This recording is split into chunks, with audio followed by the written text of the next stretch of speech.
Hey everyone, it's been a long time since I did one of these videos, and I thought it'd be a good time to start up again. um, don't know why it's been such a long time, but I was thinking about this morning. I said, I haven't done one of these videos in a while, so thought I'd just talk about a couple of things. So half marathon is coming up soon, November 30th. It's about a month from now. I'm very excited. I've been waiting for this for over a year. Um, I stumbled upon the Pelham Half Marathon walking, exercising when it was happening, and I see all the signs up when I'm going through Pelham Manor. And I said, "What's going on here?" And find out that they do a half marathon and a 10K on Thanksgiving weekend. It's always a Saturday. So, yep, I signed. As you know, I signed up.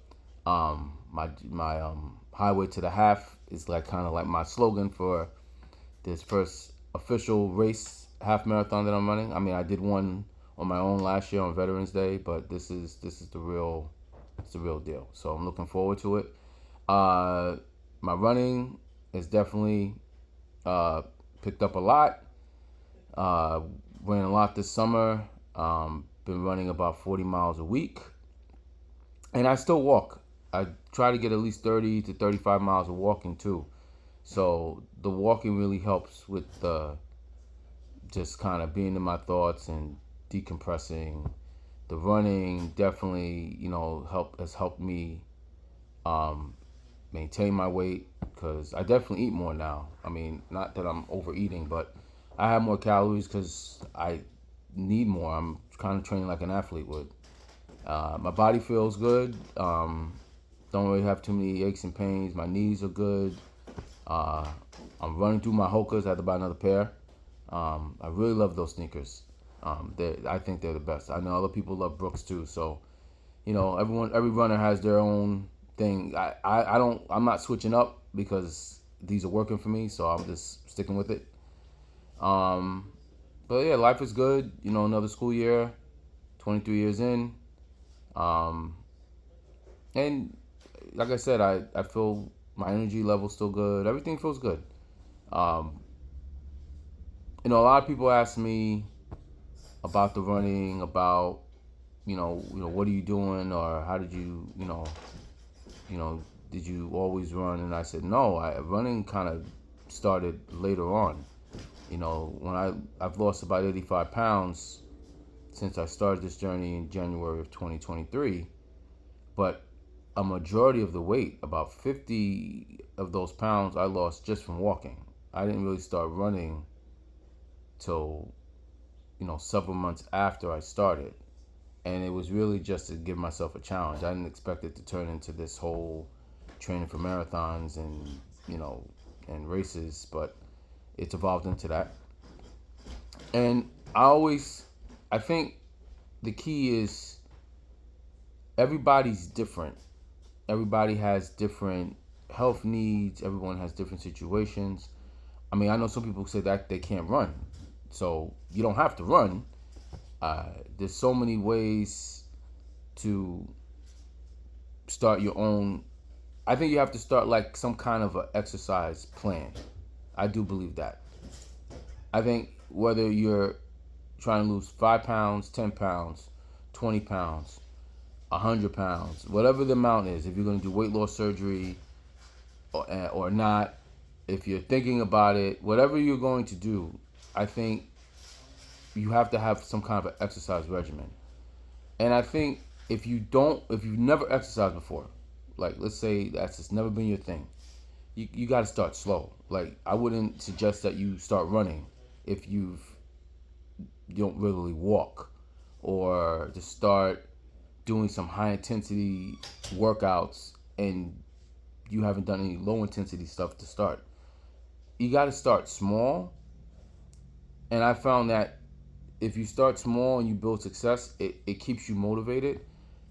I don't know about you, but if I started something that was really challenging early on and I didn't have any success, you're gonna feel like you failed. So then that gets in your head.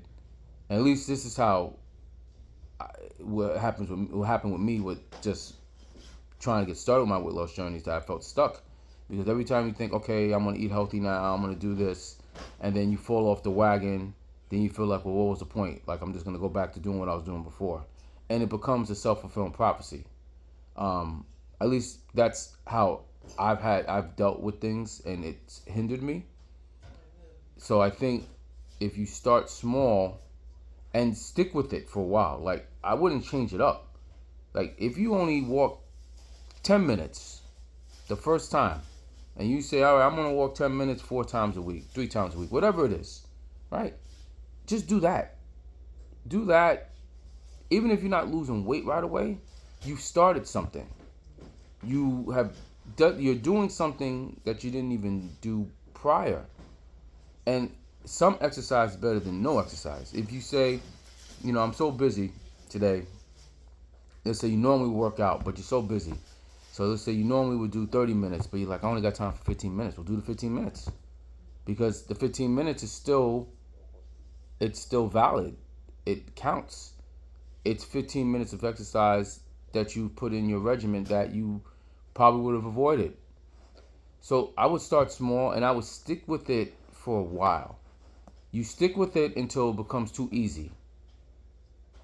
And then you say, okay, I'm going to add maybe 5 extra minutes or 10 extra minutes. I don't think there's an exact formula. I think it's different for everybody. I was an athlete in the past. I always kind of worked out. So I kind of knew what to do. I just didn't do it. But some people truly don't even know like where to start. There's lots of things you look up on the internet and they'll give you, workout plans. But I think you have to have something. And then as things get easier and you build success, then you challenge yourself. I think that's another important component. You have to challenge yourself because I think that's where the growth happens. If it's too easy, you might also not really try to do it because you're going to feel like, this is nothing and I'm not seeing any progress and, this is a waste of my time. Or you just get bored. So you may have to change it up. You challenge yourself. So when I started walking, I just wanted to just walk. And then I would increase the mileage over time. Then it became, okay, let's walk up hills. Let's walk up steps. I would do that once or twice a week. I always would have my normal just, hey, let's just go for a walk. Then some days I'll say, okay, I'm going to try a different trail or I'm going to walk faster today. I think you got to set goals. So even like when I run, in my mind, I have a predetermined like goal I'm going to have set. So like Tuesday mornings, that's my like 4-mile run because I got to go to work and I don't have a lot of time to really run a long distance. Wednesday is kind of like rest your knees, do like a little bit of a walk. Thursday is like my mid mileage walk, 8 miles or so. But the other day I was running and I started not to feel so good, so I only did 6. So yesterday I made up the extra 2 miles and did 6 again. Because normally on a Friday I'll just do a 4-mile run and then a walk after.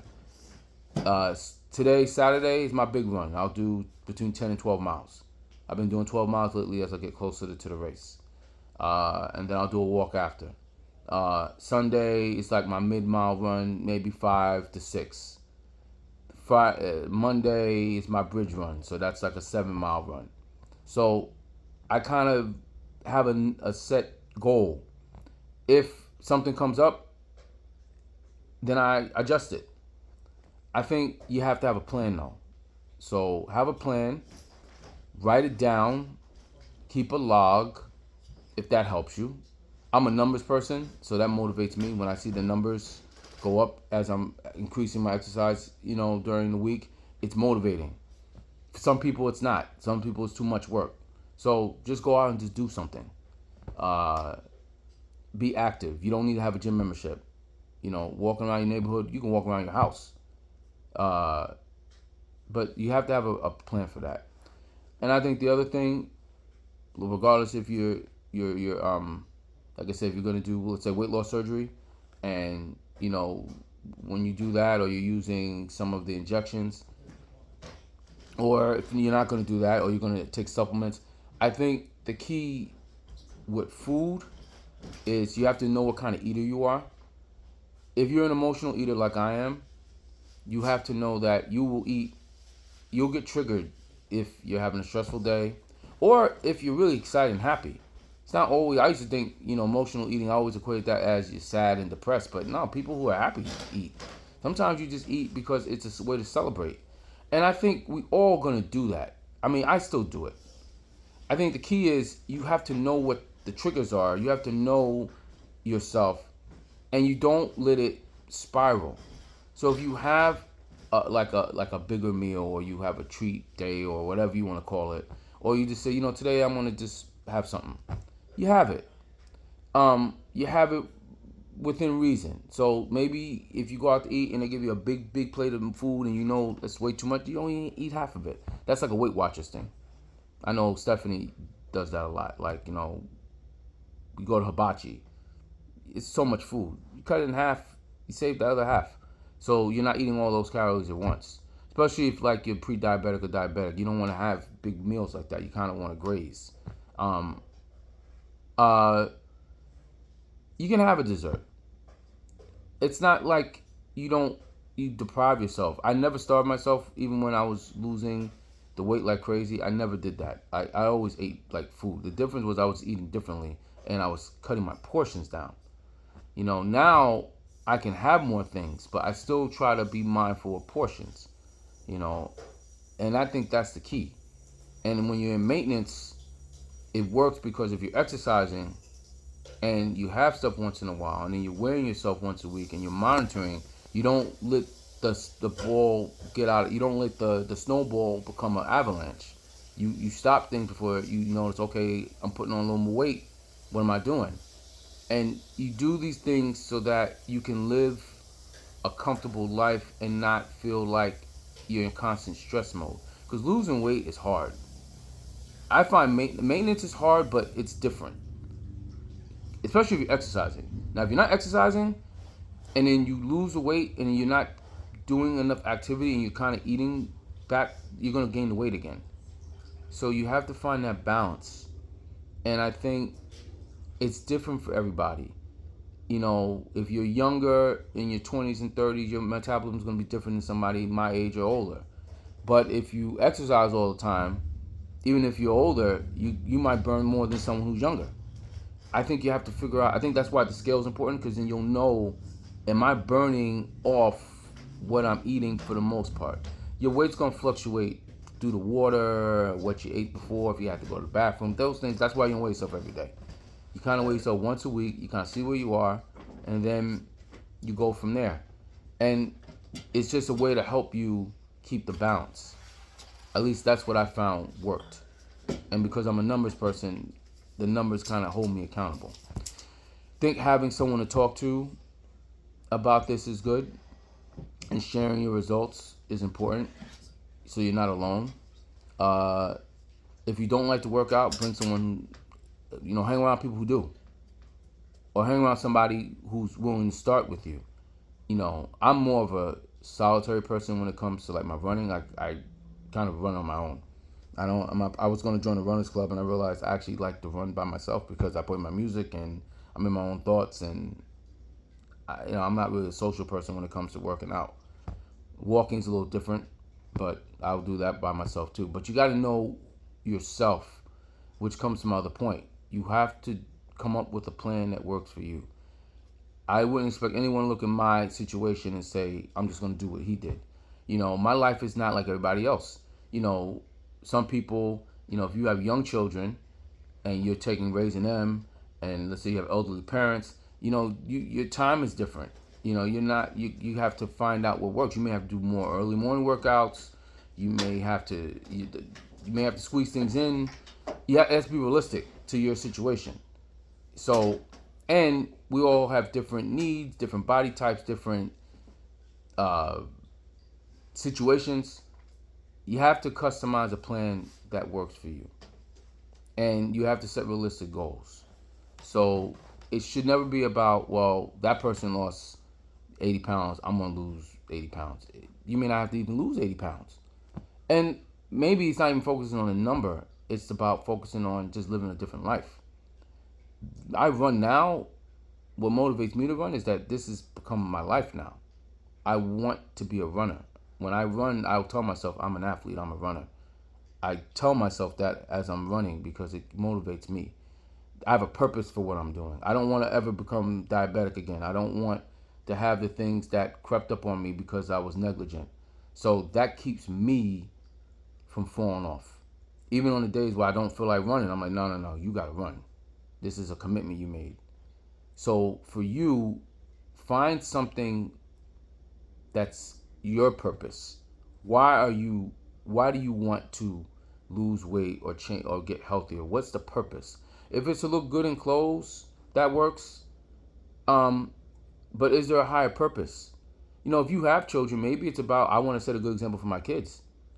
I don't have children of my own, but I have students and I'm always telling them to work hard and to set goals and to not quit.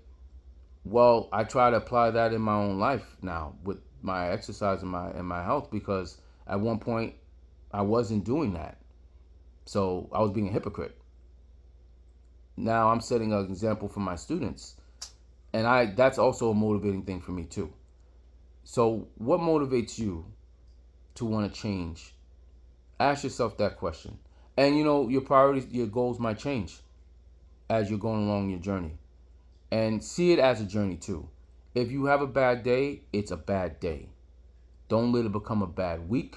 If you have a bad week, don't let it become a bad month. The key is you're human. Allow yourself to make mistakes. If you fall off, just say, all right, fine, whatever. Get back, start back up, and get back on the routine, and it'll be fine. It's a journey. So embrace the good and the bad, the pitfalls, learn from your mistakes, and don't be too hard on yourself. I have to tell myself that too because I tend to do that. But find what works for you. Have an exercise plan.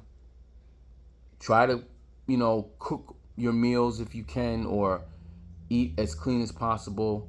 Allow yourself to treat yourself from once in a while because that's important. Reward yourself with things other than food though. Maybe it's going out with friends. Maybe it's you'll see a movie. Maybe it's a walk with friends and family. Go shopping. It doesn't always have to be food related, but definitely find time to celebrate small successes. And I like to hear from everyone else. Like, tell me about your journey, what's working for you, where are you struggling, and let's continue to help each other. All right. I'll see you guys soon. I'll be doing more of these videos as time goes on. See you later. Bye.